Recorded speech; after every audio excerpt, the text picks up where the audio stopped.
Fuck it, we'll keep it going. It's about an hour till my next train. Well,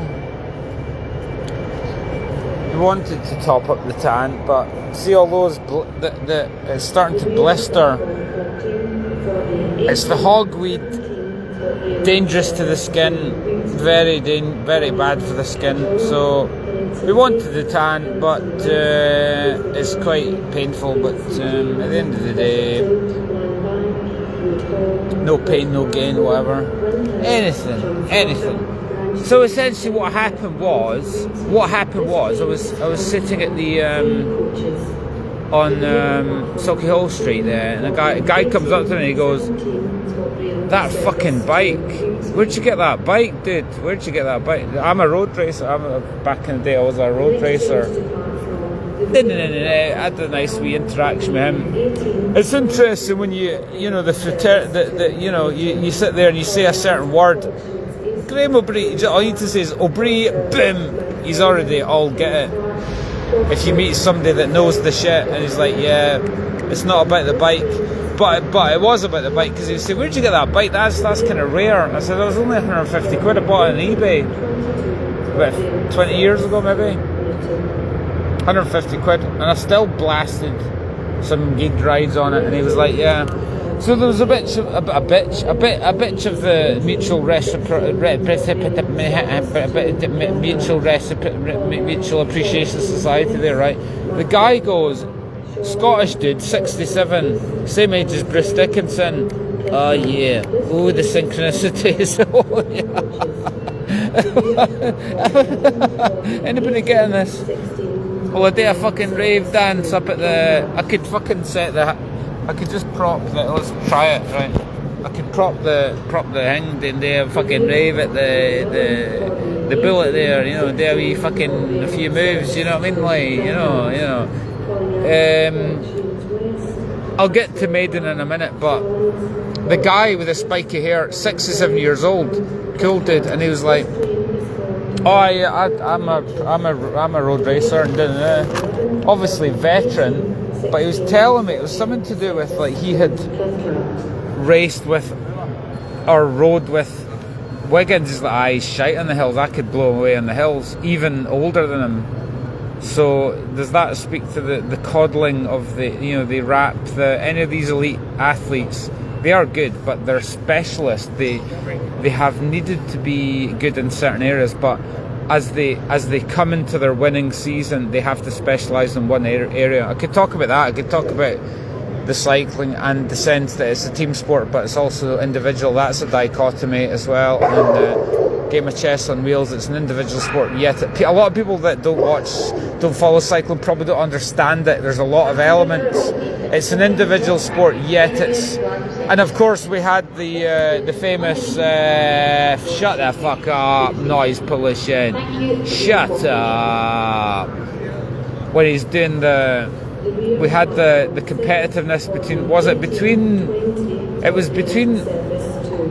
Wiggins and Froome or something. It was that time where they had several people. So this is the thing: several people that were capable of getting top on the general classification, winner of the Tour, general best overall time for the fucking thing. Yeah, so you'd have a little bit of a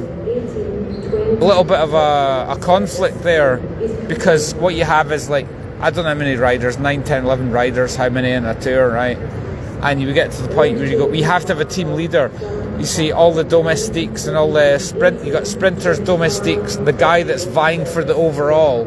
So you would get to a certain point where you would have a little bit of a conflict of interest, because you go, oh fucking hell, oh Chris Froome's doing better than the other dude. Oh, who do we support? So you get that type of thing happening sometimes. But anyway, it's all very clinical. It's a bit like Formula 1 now. It's a bit clinical. It's like we know who the chosen guy in the team is, yeah, and we kind of know who the chosen guy is going to be in the race. And he's shut up. I'm trying to speak. Customers fucking shut the fuck up. I don't need to know this. We've heard it all before. Shut up. Sit and fucking wait for your train, and anything else is bullshit. Alright?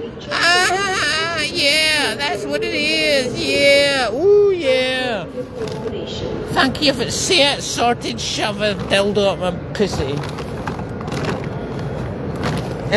So this Stan guy, I was like, shut up, why are you keeping going with this? Why do you need to keep saying this? We've got a fucking board, it tells you you know what I mean, like, Commonwealth Games, here we come, yeah, woo!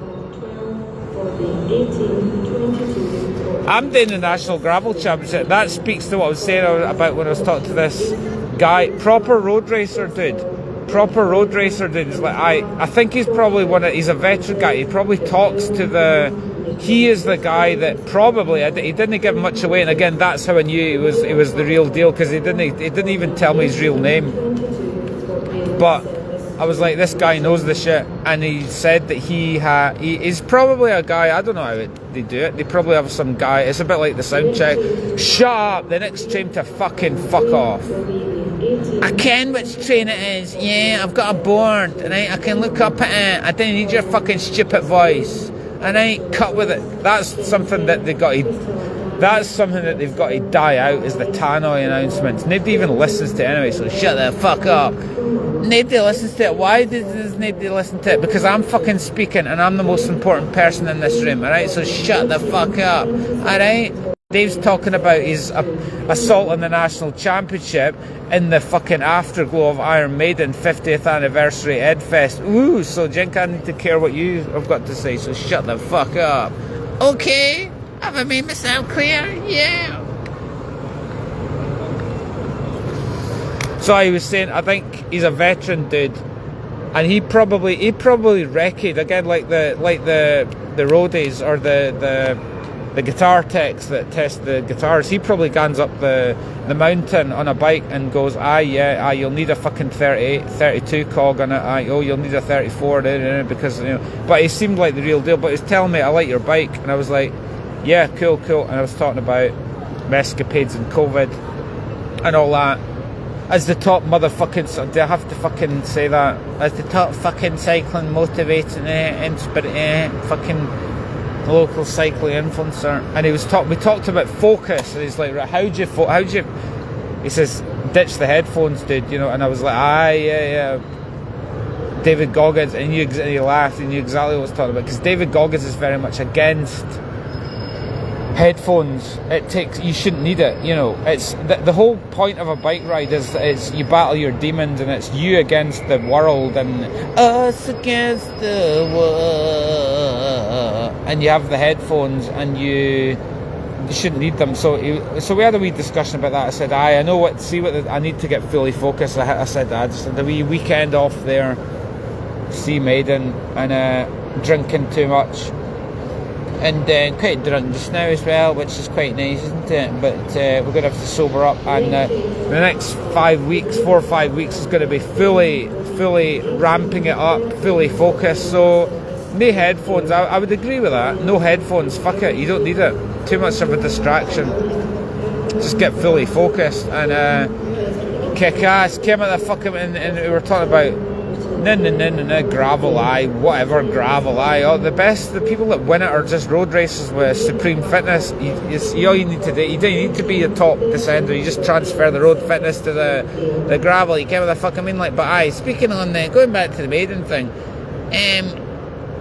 I'd seen quite a few videos about the atmosphere and the nature of the fans, or the coolest fans ever. Cool vibe, absolutely amazing vibe, and I wanted to go to experience that for myself. I'm not a hardcore Iron Maiden fan, but growing up, didn't blow my titties. It was a soundtrack of our fuck off, right? And so, so it was nice, and I really felt the vibe. Run to the Hills, that was a good one. We're at the bar.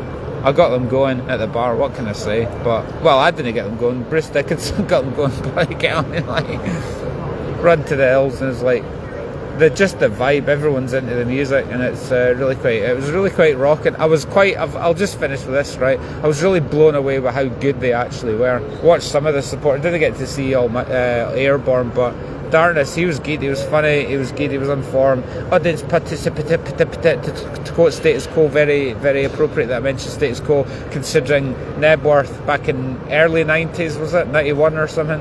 That legendary concert with Elton John and Status Quo and Eric Clapton and Dire Straits and Led Zeppelin, that big event there, really quite, it was quite something, it was quite something, really quite something, yes. You want to be starting something, you got to be starting something. You want to be too high to get lower up my dick, shove it up my ass, yeah. Can you feel there? Can you feel? I think the vibe at an Iron Maiden thing is really quite, yeah, really quite oofed. Anyway, fuck you, and yeah.